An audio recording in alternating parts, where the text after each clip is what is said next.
시점이 절묘해요. 청와대가요. 자, 조국 장관에 대한 인사청문 요청서라는 것을 국회에 딱 보내잖아요. 그 이후에 무언가 수상한 움직임이 좀 있었습니다. 이게 무슨 얘기일까요? 자, 김민지 기자. 네. 이게 이제 조국 장관, 즉 구속이 된 조국 장관의 오촌 조카 이제 이 공소장이라는 것에 나오는 내용인데 이게 무슨 얘기입니까? 일단 그 공소장에 보면 뭐 재판을 이렇게 해야 된다. 검찰이 요구한 공소장입니다. 그런데 네.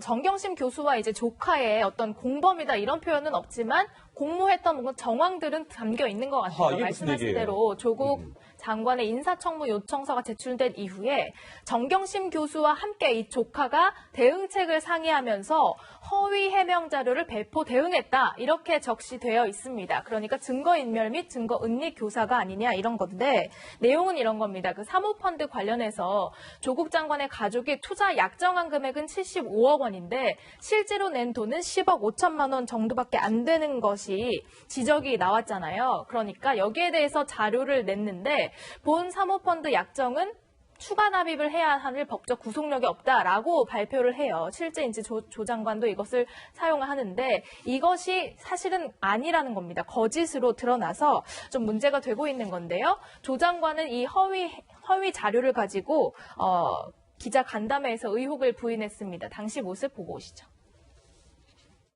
약정서에 보게 되면 70매덕으로 되어 있는데 왜 10억만 했느냐. 그 회사에서 공식 입장문을 냈습니다.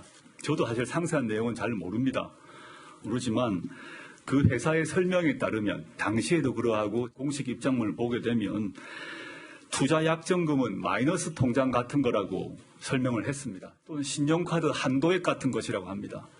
신용카드 한도액을 정해두면 다 씁니까? 마이너스 통장을 설정을 해두면 그 마이너스만큼 다 씁니까? 그게 아니라는 것은 이미 밝혀져 있고요.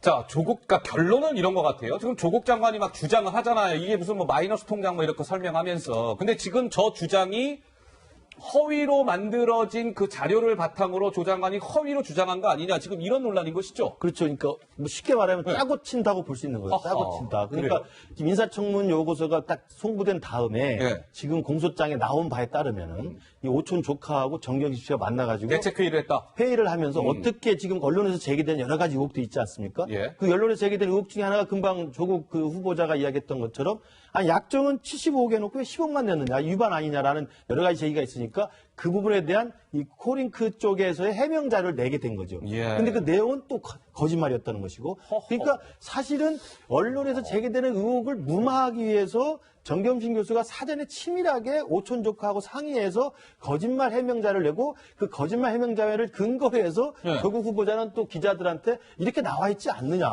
모른다고 하고 이건 구속이 되는 게 아니라는 거 법적 구속력이 없다는 거 아니냐. 문제가 없다는 거다 아니냐라고 이야기를 하지 않습니까? 그러니까 이게 전형적인 짜고 치는 거라고 볼 수가 있고요. 이거 말고 또 하나는 나중에 그 운용 보고서도 마찬가지 그 거짓말로 드러났지 않습니까? 그러니까 이 펀드의 운용 보고서를 한 번도 낸 적이 없는데 청문회 준비하는 과정에서 이것을 이런 식으로 써달라고 요구를 해서 그 내용대로 그 펀드 투자차 해서 운용사 측에서 운용 보고서를 내용을 가서 조국 장관한테 보내준 거 아니겠습니까? 그걸 가지고 또 조국 장관은 셀프 간담회에서 이렇게 지금 운용 보고서에 나와 있지 않느냐, 블라인드 펀드라고 하지 않느냐 이렇게 또 이야기를 했던 거거든요. 그러니까 그동안에 조국 후보자 시절에 했던 여러 가지의 해명에 근거한 여러 가지 자료들이 다 사전에 정경심 교수나 오촌 조카나 또는 적어도 정황적으로는 조국 장관도 알았음직한 짜고 친 판이었다라는 것이 지금 의혹으로 공소장에 나오게 된 거죠. 근데 또 하나 이제 이상한 건 이런 거예요, 시청자 여러분. 자, 인사청문 요청서가 청와대에서 이제 국회로 제출된 그 이후에 정경심 교수랑 이 오촌 조카가 막 대책회의 가졌다는 거잖아요. 근데 김민지 기자, 이 오촌 조카가 유독 신경 쓴 그 한 명의 이름이 있다면서요. 무슨 얘기입니까? 바로 정경심 교수의 이름입니다. 관련 지금까지는 이제 언론 보도나 의혹 제기에 대한 대응책이었다면 이제는 관련 증거들을 어떻게 좀 처리할 수 있는지를 논의한 것 같아요. 그런데 특별히 신경 쓴 것이 바로 정경심 교수의 이름입니다. 코링크 직원에게는 정경심이라는 이름이 나오는 서류나 파일을 모두 지워라. 모두 지워라. 했고 또 대책회의 안에서는 노트북이나 하드디스크 교체하기로 좀 정했고 또 필리핀 필리핀에 이제 해외를 도주하게 되는데 이 도피 생활 중에서는 아내를 통해서 내 노트북과 가방을 숨겨달라는 부탁도 전달하게 되는데요. 총 보름에 걸쳐서 3차례나 증거 인멸을 지시한 정황이 담겨 있는 겁니다. 그다음 혹시 약간 그 캘린더식으로 된 그래픽 있어요? 그거 한번 좀 줘보세요. 자, 이런 것이죠. 그러니까 8월 17일, 19일, 27일 이렇게 그러니까 인사청문 요청서가 저기 청와대에서 국회로 간 게 8월 14일이고 16일 날 좀 전에 김경식 교수님이 설명하셨죠.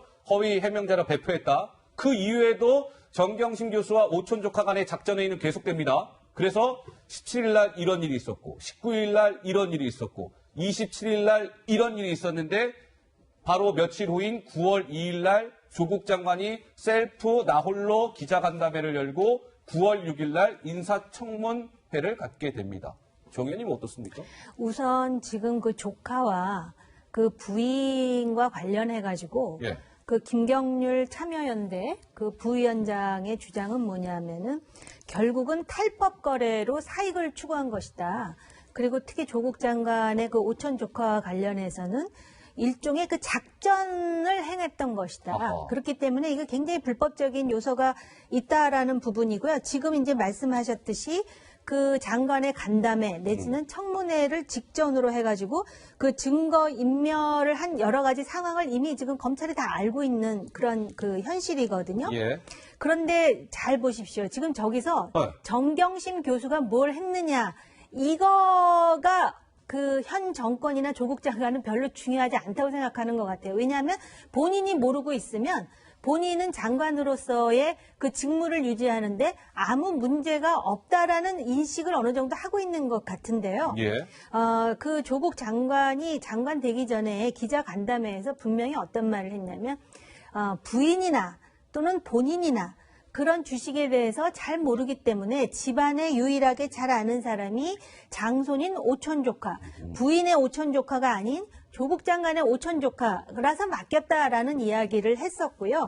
그리고 또 조국 장관이 청문회와 간담회에서 그 주식과 관련해서 굉장히 상세하게 설명을 하고 있지 않습니까? 예. 이렇게 볼 때 과연 조국 장관이 정황적으로든 또는 실질적으로든 이 문제에 대해서 전혀 몰랐다, 책임이 없다고 할 수 있는 것인가에 대해서 강력히 문제 제기를 하는 것입니다. 예. 그리고 또 한 가지는요. 지금 장관과 관련해서 왜 공직자윤리법이라는 거 있잖아요. 근데 이런 주식과 관련해서는 공직자윤리법이 장관에게만 적용되는 게 아니에요. 그렇게 예. 본다면 조국 장관의 책임도 매우 엄중하다라는 부분을 강조해야 됩니다. 오늘 국회 국정감사에서요. 이번 이 논란과 관련된 이야기가 나왔습니다. 어떤 얘기였을까요? 잠깐 들어보시죠. 이 사람들 사기 집단입니까? 이 사람들 좋은 사람들입니까? 이 펀드가 정상적인 펀드이고 운용사가 정상적인 운용사입니까? 그분들을 어떤 뭐 도덕성 같은 거를 말할 처지는 아닌 것 같고요. 다만 저희는 내부적으로 저희들이 갖고 있는 정보를 토대로 자본시장법에 관한 부분을 살펴보고 있는데 아직까지는 무슨 법률 위반 사항을 저희가 적발한 것은 아직은 없습니다. 이게 정상적이냐 아니냐. 바람직하냐 아니냐로 물어보신다면 뭐 바람직하지 않을 수도 있다고 답변을 드리겠습니다. 금융감독원장이 오늘 묘하게 얘기했습니다. 이태규 바른미래당 의원이 아니 조국 펀드가 정상적인 펀드예요. 아니에요. 답해보세요.